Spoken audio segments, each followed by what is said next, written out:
On January 27, 2011, an anonymous user by the name of Altoid posted a seemingly innocent question on an online message board called shroomery.org. The post asked people on the platform if they were familiar with a site called Silk Road, where anyone could buy and sell anything anonymously. As it turns out, this post was a clever marketing move for a darker side of the web, and a history-making one at that. The message itself was posted by none other than the owner of the Silk Road. The illegal marketplace left a trail of bone-chilling messages and implications for the world and serves as an indication of the threats of unregulated technology in the hands of the wrong people. Today, we dive into the disturbing history of the secret Silk Road, which came to an end thanks to a single Google search that an FBI agent conducted. Watch right through to the end as we explore Silk Road's eventful timeline. Silk Road was the name of Ross William Ulbricht's realization of a genius idea, a marketplace for narcotics and other illicit items that bypasses any governmental interference. Established in 2011, the Silk Road rose to popularity as the first modern darknet market, against the backdrop of the increasing popularity of cryptocurrency. The site started with Ross's homegrown psychedelic mushrooms concealed behind a VPN, accepting and making payments through the postal system.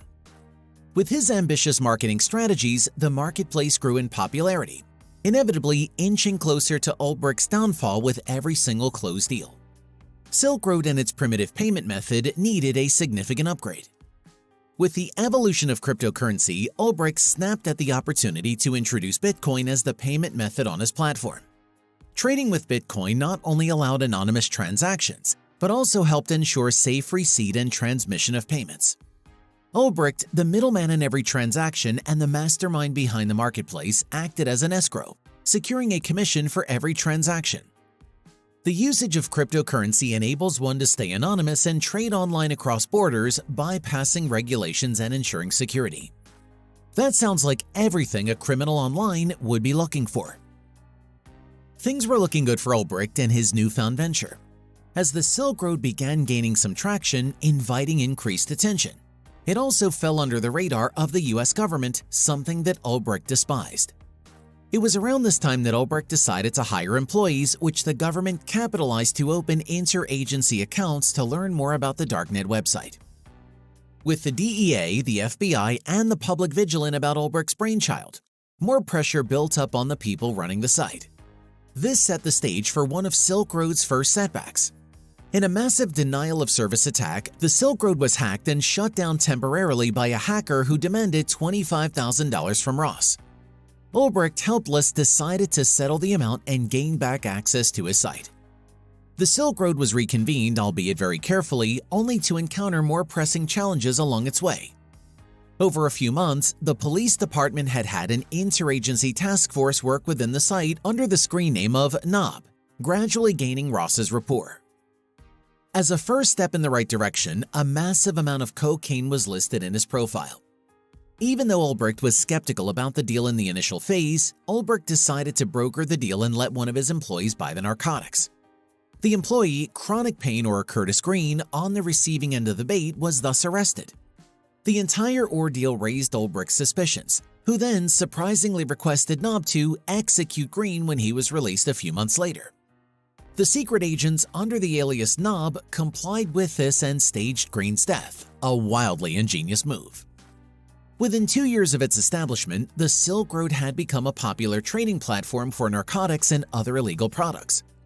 By 2013, over 1 million accounts had already been created, bringing in loads of income to Ulbricht, who was now known as the Dread Pirate Roberts. William Shakespeare once said, "Heavy is the head that wears the crown," and to Ross, it was surely the case. More problems plagued the Silk Road and countless threats and challenges waited ahead.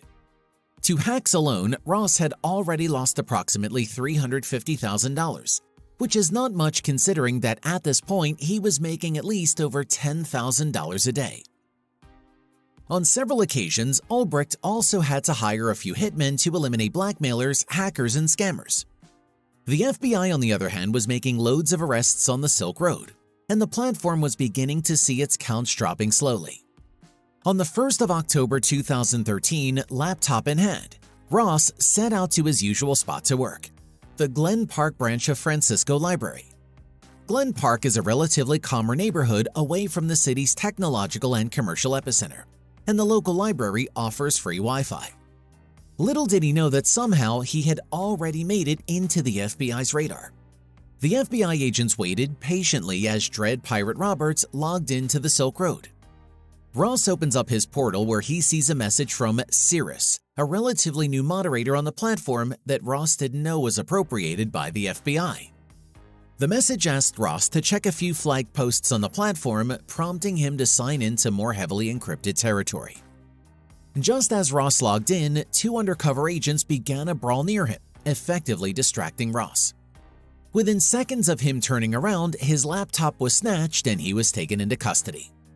Ross Ulbricht was indicted of narcotics conspiracy, solicitation of murder for hire, and money laundering. What became of the site? Well, it bore a banner stating, "This hidden site has been seized," with an FBI emblem slapped on top of it. Every dog leaves behind its fleas, and every criminal leaves behind a trace. For Ross Ulbricht, it was an unfortunate, old-fashioned mishap. One of his posts on the Bitcoin forum on an anonymous drug marketplace listed an email address in the end, rossulbricht@gmail.com, the only clue that was needed.